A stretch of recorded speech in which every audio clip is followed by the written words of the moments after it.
All right. Good morning, everyone. It's really good to be here, and a pleasure to talk to you folks here in Estonia. As I said before, we did Game Founders, and because of that, Cupcake is an Estonian company. We are operating still from Brazil, but we really like the way that companies work together here in Estonia, and we feel proud to be part of this networking as well.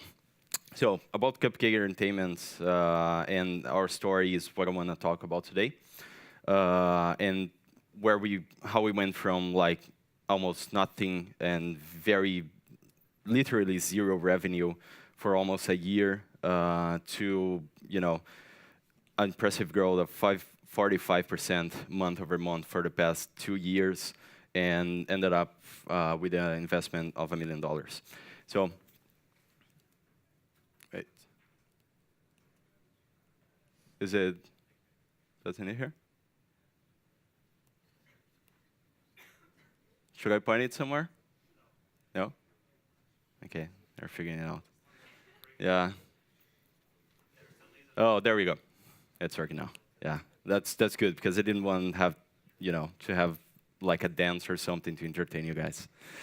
So back to slides. A little about me. CMO of Cupcake. For those who don't know, CMO is Chief Marketing Officer. There are a lot of people who actually don't know that. I found out the past couple of days.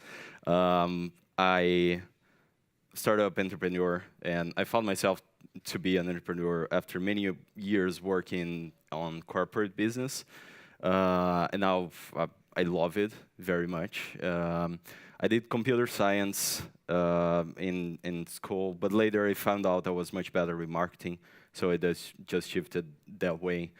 And I worked with e-commerce for about 7 years. And for those of you who have been working on free-to-play business, you probably know that e-commerce and free-to-play are kind of similar businesses. So a lot of the knowledge I gathered from doing e-commerce, I can use now in free-to-play games. And they kind of given us an edge on where to improve the games and get to the point that we are right now.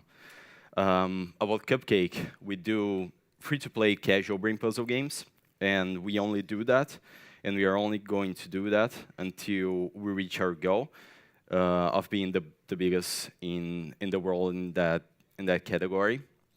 So we're very focused. And as I said before, we have had an impressive growth of 5%, 45% month over month for the past 2 years, which led us to a very nice, impressive revenue graph. And we aspire to be a unicorn, $1 billion plus company, as well as the #1 company in casual brain puzzles. These are our games, the games of gold. Letters of gold, words of gold, numbers of gold. They're all in the same genre, all casual brain puzzles. Letters of gold is a word search, traditional word search mixed with puzzles. So like you get a word search and you mix with puzzles such as the ones in Candy Crush, where you have to use the words to beat the puzzles. Words of gold is kind of the same, but with Scrabble. And numbers of gold as well, kind of the same with a math. So you have 3 different games which are in the same genre. Whenever we bring someone for the first game, we can very successfully cross-promote them to the second game. It's very likely they're going to like it because they like the first one and they like this kind of game. So we do the same to the third and then back to the first one, and that way we can get much better retention and decrease the CPI, increase the network LTV or the portfolio LTV of all of the games combined, and it gets us so much better profitability than we had before. So let me talk a little bit about the story of Cupcake, where we came from, and how we got to the point that we are right now. Cupcake and our story, like many other entrepreneur stories, like many other game companies, and like life itself, is full of ups and downs. And I think we are proud and very happy that all of our downs are always followed by an up, and usually a very big one.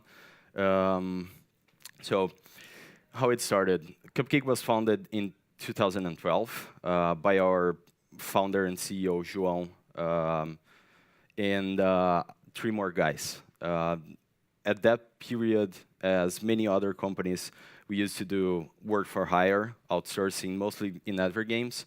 And but the idea of the company was always to work on proprietary games and our own IP.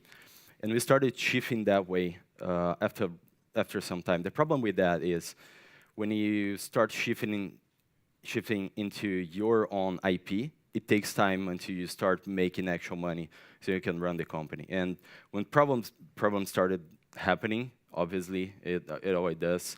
The original 3 of the original founders actually left the company and let João, our current CEO and the all-time CEO and founder, alone, and with the task to build the right team. And after some time, he started, putting the right team together, bringing in more people with the right skills for a company that works in its own IP, and that's it's basically how we built the team that we have today. After starting to build the right team, we started doing like our own games, and we failed twice. There are 2 games that we launched that failed, but the failure and the failing with a game doesn't mean you're completely failing, because you need to learn something from it. And by failing with those games and learning from them, we're able to create the games that we have today, and they are very successful. So those are very, very important for us. So revenue. From now on, I've decided to tell our story from our revenue chart, because I think all of the major decisions and all of the changes and things that we have done in the company, they relate directly with our revenue. And since we're a company that has a lot of focus on the business side, we cannot just go and ignore the revenue. So we're very, we take care of it, and we worry whenever there's, maybe a problem, or when it's going down or up, and we work really hard to get, to push the revenues up. So it starts pretty flat, but it won't be like that for a while. You can see that for about, I don't know, from October 2013 to January 2015, so more than a year, we had like basically flat revenue and nothing. This is like close to nothing, like tops $5 a day for more than a year. And the thing is, Layers of Gold, which now is our biggest game and the one that makes the most money for us, was launched in October 2013. So for over a year, it didn't make any revenue. It had players, like for some point close to here, it had about 500,000 players already, and it wasn't make much money. It's because a lot of stuff, that we needed to learn, and in order to get the game to a profitable position, we failed to do so. Or failed to do at that time. But the important thing is, eventually, it won't stay like this. So we didn't have a lot of revenue. The company was surviving from the money that was kind of accumulated from the time that we were doing outsourcing. And but we still needed something to help, either with the strategy and to pay the employees. So we got accepted in Startup Chile. Startup Chile is a startup accelerator program run by the government of Chile. And they give you like $40,000, I think. It's something like that. It's $40,000, yeah. And to invest in your company and to run your operations, to invest in user acquisition, and also they give you mentoring, and they helped us improve the business side of the company. So it was really good. And with that money, we were able to pay the employees and keep the company running for a while. After that, we launched Words of Gold, which is our second game. Still, like, not a lot of revenue there, very, very low. And in January 2015, I joined Cupcake to be the CMO. My friend, high school friend, João, our CEO, invited me because, he was, again, building the right team. And, I joined the challenge, and I do not regret it, like, a single second. Um, yeah, I mean, so this happened. You think it's because I joined? Maybe a little. But the thing is, what happened here is that we started doing user acquisition, actually paid user acquisition. And we started focusing on bringing the right people into our games instead of just bringing a lot of people.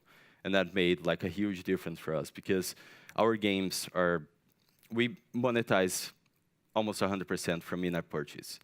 And if you don't have the right people, you're not going to monetize.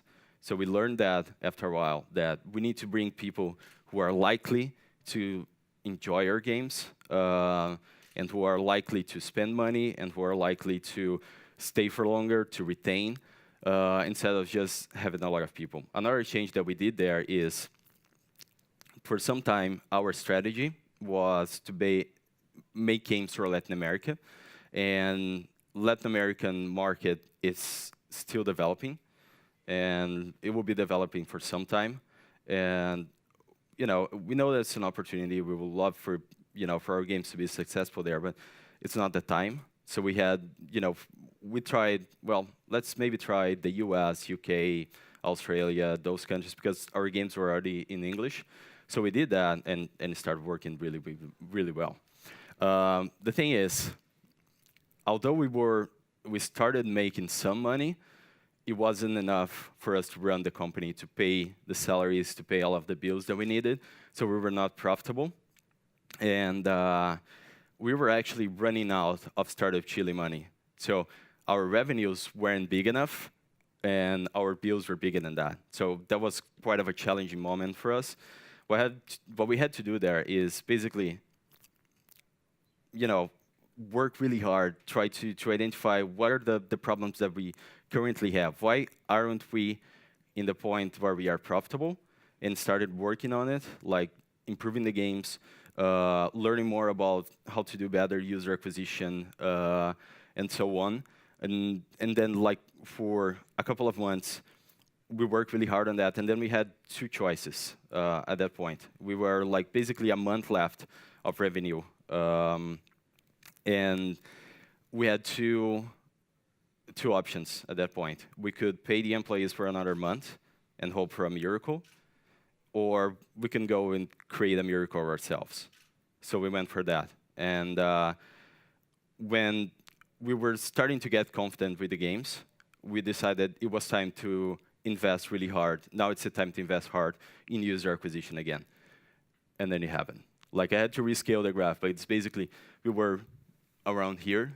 Then we went down a little because we started focusing more on improving the games, and then we invested again and got profitable. So we had enough money to pay the employees and keep the company running. However, that's not enough for us, because our goal, again, is to be the #1 company in casual brain puzzles in the world. Is not to be just profitable. And it's okay if you want to be profitable, if you want to have a lifestyle business, to keep doing your games forever. I have a lot of friends who do that. But what we want is it to be up there with the Supercells and Kings. And that's what we're working for. So we got profitable, and that felt good, but we needed something else. And then this happened. Like, we doubled revenue after a couple of months. And that happened because of something that was very important for our strategy and to getting Cupcake to the point where we are today, which is game founders. Game founders, as some other companies here in the room did, they provide you with mentoring and access to top people in the games industry. And it's basically a jumpstart for, if you're doing okay, they're going to help you do much better. If you're doing bad, they're going to help you do okay and go from there. So you have access to knowledge and to people it will take you like 10 years to get if you didn't go for game founders. So it's really good, and I suggest you seriously consider if you have like a young studio. So in game founders, during that period, we learned a lot. We improved the games. We made a lot of changes, both in the actual games and our strategy as a company, and ended up with doubling the revenue by the end of 2015. But the thing is, during almost the whole of 2016, we kind of plateaued. We stayed flat for a while. We're experimenting with a lot of different things, like like our mobile strategy and doing a lot of A/B tests and learning a little bit more about user acquisition as well. But we didn't grow, and it started feeling weird. Like we were starting to get used to growing like really fast, and then we kind of had like a flat year, which wasn't really good for us. So, again, we started doing a lot of changes and trying different stuff with the game until like, oops, that happened. Like our revenue went down, and we had like September of last year, 2016, was our worst month in almost a year, and it really got scary because like we were doing okay, comfortable position, and then it went down, and like if we keep if we continue to go down, eventually it will go as down that we're going to be broke. So we had to do something. I think it was the push that we needed at that time to reshift focus and think about what are we doing here? Why did that happen? And what can we do to get out of there and get to a much better position? And then this happened. Like it was pretty cool. Like our revenue grew like really, really fast, and it happened because all of those improvements that we were doing to the year, which also happened to be somewhat the cause of that dip right there, were also like things that we did and eventually learned how to be things that were going to push the game further. So we did a lot of A/B tests. We did a lot of changes on like tutorial and things to improve retention, monetization, and all of that. And then like when we got to that bad September, things kind of like the games were doing okay, but then we neglected the importance of user acquisition for us. So what we started doing is we noticed the games were having a good, some good numbers, good KPIs. So we decided, well, let's go aggressive. Let's invest a lot of money in user acquisition. And the funny thing is, for a long time, we have been investing in user acquisition with our own credit cards. So we had to pay, like, we had a company credit card with a very small limit, and we used that. And then we exceeded that. Then we started using, like, some personal credit cards. Those also had, like, kind of a small limit, so we exceeded that. So we started creating new credit cards, and we exceeded that. So we started having, like, seriously piles of credit cards that we use to pay for user acquisition, like a lot of them. And sometimes we will pay for user acquisition now, and then we will owe the bank for maybe 2 months, but that was okay, even though we were owing money to the bank because we didn't have the cash flow to pay immediately. Because when you invest in user acquisition, you pay now for the user to bring a new user to your game, and the user is going to spend money throughout, I don't know, maybe up to 3 years. And then it takes time for you to recoup all of that money, and even to like the stores to pay it back to you. And the fact that that was happening was leaving us like owing money. But still, it was paying off because we knew that the company was growing, the games were going well, and eventually that money that we invested and were owing to the banks were going to return to us with much better rates. So it was okay to lose some money there because we're making much more on the actual games.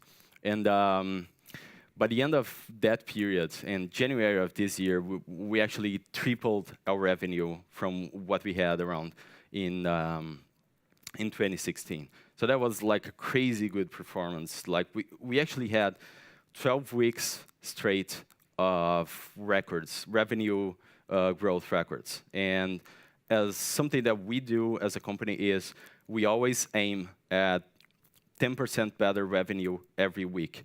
If this week we didn't do 10% better than last week, then we failed. And we have that, and we have mapped every single step we need to take from now to the end of 2017 to keep 10% growth every week. We're probably not going to, but we aim at that. And if we keep that, probably 2017 is going to be much better than that. And that very good performance ended up having us, getting us a deal with PlayLab. PlayLab is a company they're based in Thailand. They're the biggest games studio in Southeast Asia. And we have met the guys during Game Founders when we were in Malaysia. And it's quite a funny story. Like, we pitched them the very first week we were there. And they say, well, if you can prove those numbers to me, I'm going to give you $1 million. But that, actually, they say, I'm going to give you $1 million tomorrow. But actually, it took like almost 2 years, but it happened. We made it, we proved the numbers, and then we got the deal with them. And that, right now, what that deal and that money is gonna make for us is we don't need to wait or to do the credit card stuff anymore. We don't need to cheat the credit cards into spending money. We can use the money for cash flow, and do better user acquisition, go even more aggressive, and keep growing what we want to grow. So it will get us closer to our goal of being the #1 company in casual brain puzzle company in the world. So what about the future? We plan a lot of stuff, interesting stuff for the future. And the first thing is mobile. Something I haven't mentioned before. Our success currently comes mostly from Facebook games. And Facebook games, as you might know, is not as huge as a platform as mobile currently is. So what we're trying to do now is move the success that we have in Facebook, where actually it's really important because in Facebook you learn really fast, and you can try to replicate the same to mobile. So that's what we're trying to do now, or not trying, that we're gonna do, is we're going to be successful on mobile and start moving the games that way. We also have a new game. It's obviously going to be a casual brain puzzle. It's going to have a new gameplay, but familiar to the people who already played the other games. New looks this time, as the other three kind of look the same, and also the same audience. Our goals, obviously, we want to be the #1 games company in Brazil, which is not such a big achievement. In Brazil, unfortunately, we don't have any big companies on a global level. And we want to be the #1 casual brain puzzle games company in the world. And I cannot stress that enough, because it's really a true goal for us. Some key takeaways from this presentation is, first of all, do not neglect your business. Seriously, do not neglect your business. I see that a lot of young studios usually come to games because they have a love for games, and that's awesome. I love games as well, but you cannot only go for games because you love games. You need to, if you're building a company, you're probably going to eventually hire people, and then you're going to be responsible for paying them salaries, sometimes supporting their families, so you cannot neglect your business. Don't do that. Fail fast and learn from your mistakes. As you have seen before, we had that bad September, but that bad September led to a 3x growth by the end of the year. So we did go bad at that time, and a lot of people during September were looking at us, hey, you guys are not doing so good. And then that thing is important for you because it feels, and it feels in there that's not going so good, but then you gotta take that feeling and turn it into something and learn from it. Be bold and aggressive. I think that's, if we were half as aggressive as we are, we probably wouldn't be even close to what we are now. So it pays off if you are comfortable and if you believe your own business. And have focus. I see a lot of studios that do they work on console games, and then they want to work on console games, but they start by doing mobile, a puzzle for women, and then they do like a racing game in Steam for young males, and then they go back to mobile and do something completely different. So that, everything that you do, it's obviously you learn something, but if you focus in like a genre or a category or a specific type of game, you can learn a lot from it. So like for ours, we do casual brain puzzle games, and not only that, we work with women over 35 years old. That's our audience. We only gonna do free-to-play games, and we work with mobile and Facebook as well. So that's our focus. And unless we are very good and the #1 casual brain puzzle company in the world, we're not going to go outside of that goal. And that's it for me, really. Thanks for having me. Should we go for questions? We have time for maybe 1 or 2 quick questions, if anybody's interested. Otherwise, they can just find you outside and... Yeah, my email is there. You can find me on the web. Okay, perfect. Well, thank you very much, Gabriel. And Pleasure. great talk. Congratulations. Thank you very much.